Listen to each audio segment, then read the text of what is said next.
Welcome to this heartwarming story of courage, sacrifice, and family. Join us as we follow a young man who gave up everything to care for his brother and sister and discover how love and hope can rebuild even the most broken lives. My life changed when I was 19. It was a cold Tuesday night I can never forget. I remember the strong smell of smoke and loud sirens. That night, a terrible fire took our parents away. Suddenly, I was no longer just a young man. I had to be like a parent to my brother Alex and my sister Sarah. They were still so small. The next morning, the sun came up, but our world felt dark. Our home was gone, and so were our parents. Alex was only 10, and Sarah was just 6. Their eyes showed fear and deep sadness. I did not know what to do, but I had to stay strong. I was their big brother, their only family left. I felt a heavy weight on my shoulders. We stayed with our aunt for a few weeks. She was kind, but her house was very small. I knew we could not stay there forever. I needed a plan. I was in college to study engineering, but that dream felt far away now. I had to put my own dreams on hold because Alex and Sarah needed me. Their future became my focus. I found a small apartment for us to rent. It was not big, but it was our own place. I used the little money our parents had saved. I learned to cook simple meals, like pasta and eggs. I helped Sarah with her hair and Alex with his homework. It was very hard. Many nights I cried quietly when they were sleeping. I missed my parents so much. My friends from college called me sometimes. They talked about parties and their classes. I listened, but my life was so different then. My days were full of school drop-offs, making lunch, and checking homework. I got a job in a local supermarket, stacking shelves at night. The pay was small, but it helped us buy food and pay the rent. I felt tired all the time. Alex became quiet after the fire. He used to love playing football with friends, but now he mostly sat alone. I tried to talk to him and make him smile again. Sometimes he did, but his eyes stayed sad. Sarah was scared of the dark and loud noises. She often woke up crying, and I sang her soft songs until she fell asleep. I remember Sarah once asked me, "Will Mom and Dad come back someday?" My heart broke when I heard that. I held her close and told her, "They are watching us from the stars, Sarah. They love us." It was hard to explain death to a 6-year-old, but I tried to be honest and still give her a bit of hope. School meetings felt strange to me. Other parents were much older. They talked about their jobs and their families. I was only 20, trying my best to be a good parent. Some teachers looked at me with pity, but some were kind. Sarah's teacher, Mrs. Dalton, often gave me helpful advice. She told me I was doing well. My dream of becoming an engineer felt very far away, like a distant star. Some days I wanted to give up. The responsibility felt too heavy. But when I looked at Alex and Sarah, their innocent faces reminded me I could not fail. They depended on me completely. They were my reason to keep going. I quickly learned to save every bit of money. We could not buy new clothes or toys. Instead, we went to the park or I told them stories. We made our own simple fun. I tried to make our little apartment feel happy and full of love, even though we did not have many things. I wanted them to feel safe. The years passed slowly. I worked at night and cared for Alex and Sarah during the day. I watched them grow. Alex started playing football again at the park. Sarah made new friends at school. Seeing them smile again gave me the strength to keep going. They grew taller and had their own ideas. Alex became a teenager and sometimes acted moody, wanting more freedom with friends. Sarah was becoming a young lady, curious about many things. I tried to be patient and guide them. It was a new chapter with new challenges. I kept working at the supermarket. Some nights I was so tired I could hardly stand. My dream of engineering felt very far away. I saw old friends finishing college and starting jobs. I felt a bit sad, but I chose to focus on Alex and Sarah.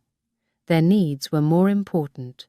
I went to their school meetings, feeling out of place, but hearing good news about their progress made me proud. Alex was good at sports, especially football. Sarah loved reading and was good at art.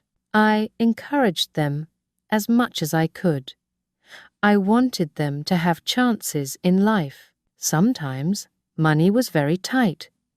Some days we only ate soup or bread. I worried about paying bills or buying school shoes and warm coats. But somehow we always managed. I learned to fix things myself to save money. We had no luxuries, but we had each other. Our small home was always full of their young energy. When Sarah was around 12, she once asked why I didn't go out like other people. I told her spending time with her and Alex made me happy. That was true, but not the whole truth. I had no time or money for a social life. My life was focused on them.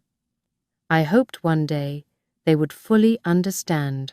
Alex had a tough time when he turned 14.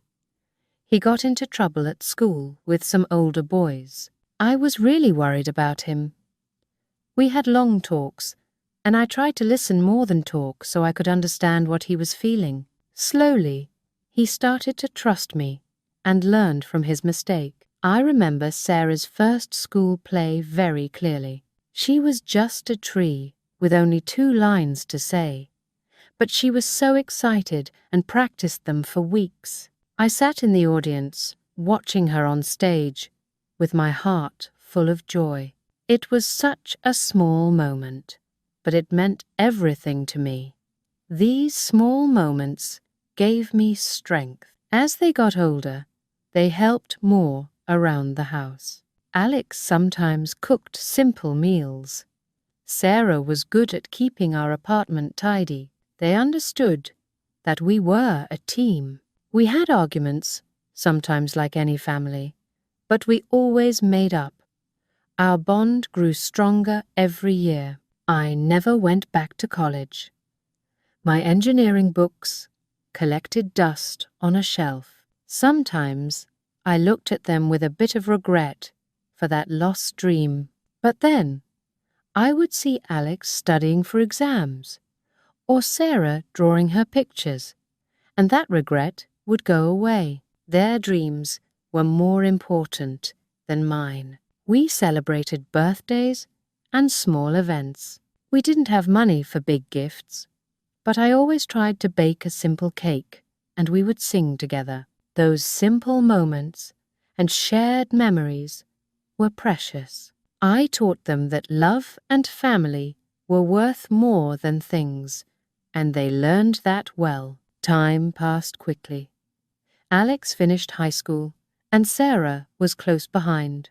They were becoming responsible young adults. When I looked at them, I saw our parents in their kindness and their smiles. It made me happy and a little sad.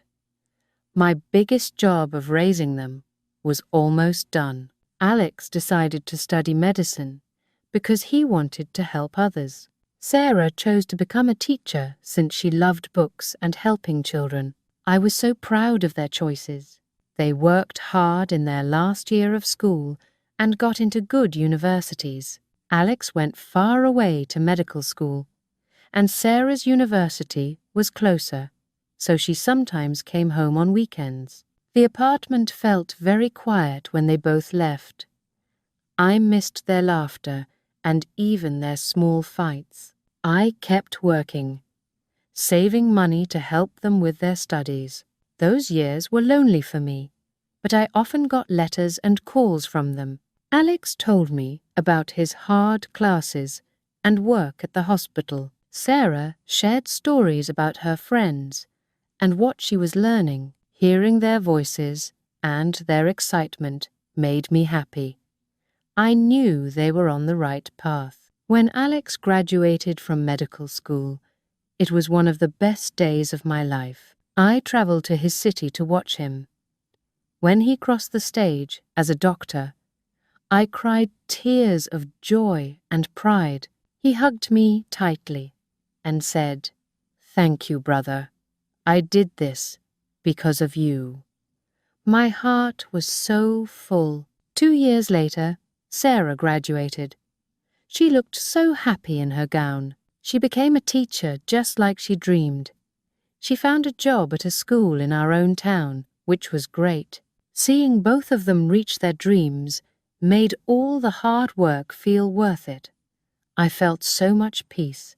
Now Alex is a respected doctor who helps many sick people, and Sarah is a kind teacher loved by her students. Sometimes I visit Alex in his city, or Sarah shows me funny drawings from her students. They are happy and successful, and they are good people. They often tell me I should rest now because I gave up so much for them. They try to give me money, but I don't take it very often. Seeing them happy is my biggest reward. My dream of being an engineer did not happen, but I built something even better, a family, a future for Alex and Sarah. That is my greatest achievement. Sometimes I sit alone and think about my life. It was not easy, with many hard days and lonely nights, but I have no regrets about my choices. Love made me strong enough to do things I never thought I could. When I see Alex, the doctor, and Sarah, the teacher, I feel warm with pride and love. I know our parents would be so proud of them too. I wish they could see how amazing their children have become. I feel like I honored their memory by caring for Alex and Sarah. My life is quieter now. I still work a bit, but not like before. I have more time to read or walk in the park. Sometimes Alex and Sarah come home for dinner, and we are together again. Our little apartment is filled with laughter again, just like it was in the past. Those moments mean so much to me and bring me real happiness. It is true that I gave up my youth and my own dreams, but when I see what we built together after that awful fire, I know I chose the right path. Now I have a doctor and a teacher in my family. More importantly, I have a brother and sister who love me, and I love them with all my heart. To me, that is a very good life. These days, I have more quiet time to think about the future. Sometimes I wonder if I should still try to study engineering, maybe take a night class, or read those old books again. But then, I tell myself it is enough. I have done what I needed to do. I feel at peace. Alex and Sarah encourage me to travel or see new places.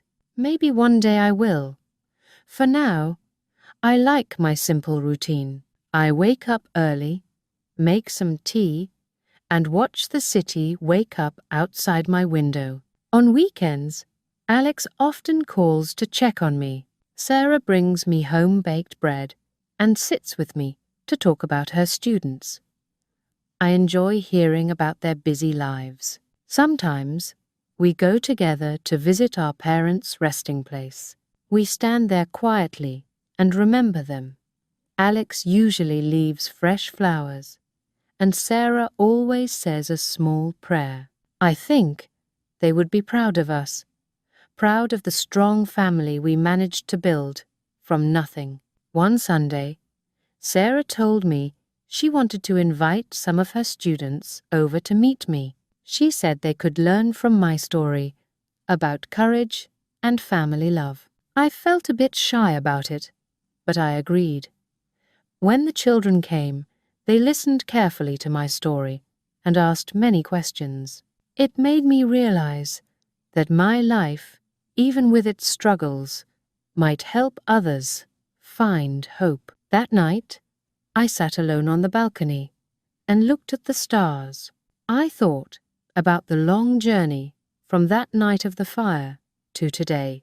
I thought about all the tears and fears, but also the laughter and the love. My heart felt warm. I did not have gold or a famous name, but I had something better, the respect of my brother and sister, and a home full of memories. That, I decided, was the greatest success of all. A few weeks later, Alex called me with exciting news. He had been offered a position at a larger hospital, one with better resources and more chances to grow. He was nervous about the change, but I told him he was ready. I reminded him how brave he had been as a boy, facing loss and pain, and how strong he had become. He thanked me and said he would accept the offer. I felt proud, knowing he would help even more people. Sarah, too, was thinking of a new step. She wanted to start an after-school program to help children who were struggling. She told me she was inspired by what I had done for her and Alex. I smiled and told her she would be wonderful at it. Seeing her so confident made me feel like everything I had given up was worth it. Life moved on, but in a calmer way. Sometimes I went to the park with an old friend and talked about the past. We laughed about silly things and shared memories of hard times we had survived. It reminded me that even through pain, friendship, and love can last. One evening, Sarah and Alex came over with a surprise. They brought a big framed photo of us, 3 together, smiling at Alex's graduation. On the bottom, Sarah had written, "For the best brother in the world." I could hardly speak. Tears filled my eyes, and I hugged them close. Now, when I sit quietly in the evenings, I look at that photo on my wall. I remember how far we have come, from a cold, broken night to a home full of hope. I know there will still be challenges in the future, but we will face them together. We have built something strong, something no fire or sadness can ever take away. A few months later, Sarah's after-school program started to grow. She invited me to visit one day. When I walked into the school hall, I saw children working on art, reading books, and laughing together. Sarah stood in the middle, guiding them with so much patience. She introduced me as the person who taught me what family means. The children smiled and thanked me for raising their teacher. My heart felt so warm. Alex was busy at his new hospital job, but he still called every week. One evening, he told me about a little boy he had helped, who reminded him of himself, alone and scared. Alex stayed with the boy through a tough surgery, just like I had stayed by his side years ago. He said, "I understand these children better because of you, brother." Those words were worth more than anything I could ever buy. One Saturday, we decided to have a small family picnic in the park. Sarah brought homemade sandwiches, Alex brought cold drinks, and I brought my old stories to share. We sat under a tall oak tree, laughing about the past and talking about the future. I realized in that moment that the years of struggle had built not only survivors, but strong, caring people who could make a difference in the world. As the sun began to set, Sarah leaned her head on my shoulder and said, "One day, when I have my own children, I want them to know everything you did for us." Alex nodded and added, "They will grow up proud of their uncle." I closed my eyes and let their words sink into my heart. Life is still simple for me. I keep working a few hours a week and spend the rest of my days enjoying small things, a good book, a quiet walk, or a warm cup of tea. I never found time to return to engineering, but I learned to build something far more valuable: a family, a legacy, and a story of hope. That autumn, Sarah invited me to speak at her school. She wanted her students to hear about my journey and how I raised a family after losing everything. I felt shy at first, but seeing those young, curious faces gave me courage. I told them about the fire, about taking care of Alex and Sarah, about never giving up even when it seemed impossible. When I finished, the children clapped, and one little girl said, "You are like a hero." I smiled and told her, "Anyone can be a hero with enough love." After the talk, Sarah hugged me. She said, "You inspire them, just like you inspire me." It was one of the proudest moments of my life. Meanwhile, Alex worked long hours at the hospital, saving lives every day. He faced challenges, but he never lost his gentle way. One evening, he called me, tired but happy, and said, "I think I want to open a small clinic someday, in our neighborhood. Somewhere kids like us can get help without fear." I was amazed at his dream, and promised him I would support him in any way I could. Our little apartment was still the heart of the family. Sarah often brought her students' drawings to show me, and Alex sometimes arrived late at night with leftover food from the hospital, just so we could share a quick meal. We were busier than ever, but somehow closer too. At night, when I sat alone, I thought of our parents. I hoped they could see us, the family that had grown from their love. I still missed them every day, but now the pain was softer, like an old scar that no longer hurts. Alex worked hard to save money for his dream clinic. One spring, he found a small, empty building near our old neighborhood. It needed repairs, but it had a kind feeling, a place that could help many people. He asked me to come see it. When I stepped inside, memories of our past came flooding back, but this time I felt only hope. Together, we planned how to fix the rooms, where to put beds, and how to paint the walls. Sarah brought her students to help paint bright pictures on the clinic's walls. Flowers, trees, smiling faces. Seeing them help made Alex and me proud. When the clinic opened, it welcomed so many families. People trusted Alex, and they thanked him for caring. Watching my brother become a doctor for his own community made me happier than I could ever say. Soon after the clinic opened, Sarah told me she had met someone kind and caring, a teacher like herself. His name was Daniel. He loved books, laughter, and wanted to help others too. They were married in a simple ceremony, surrounded by family, friends, and many of Sarah's students. Alex and I stood proudly beside her. She was glowing with happiness, and I saw in her the same hope our mother had once shown. A year later, Sarah had a baby girl. They named her Grace. Holding my little niece for the first time was incredible. Her tiny hands, her peaceful face, she was a gift. I promised Sarah I would help with Grace whenever she needed. Our family had grown once again, and the joy was like sunlight after a long winter. As the years passed, our lives settled into something calm and steady. Alex's clinic grew busy but successful, and he trained young doctors to help even more people. Sarah's little family visited me often, filling my apartment with Grace's laughter and new memories. I still worked a little, but took more time to rest, to read, and to enjoy life. One day, Alex and Sarah surprised me with a gift. They had saved up together and bought me a small house with a sunny garden.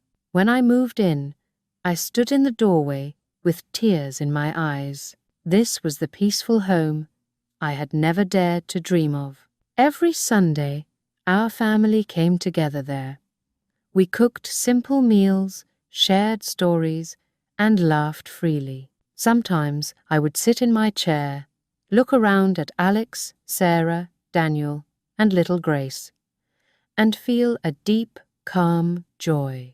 We had lost so much, but in the end, we built a life full of love, strength, and hope. That was our happy ending, and it was a very good one.